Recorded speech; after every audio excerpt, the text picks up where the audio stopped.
ากเลยครับพายุลูกนี้ถ่ายจากบริเวณบ้านพักผมเองนะครับ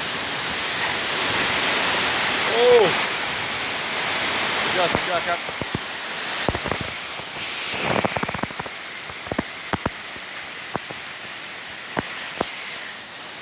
สังกะสีมาแล้วครับสังกะสีครับไปแล้วครับ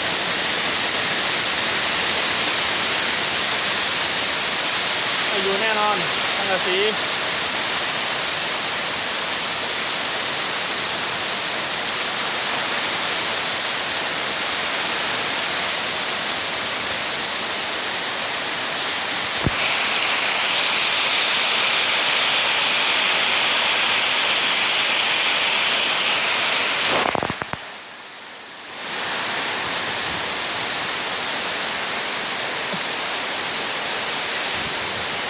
รุนแรงมากจริงๆครับพายุลูกนี้ยังไม่มีที่ท้า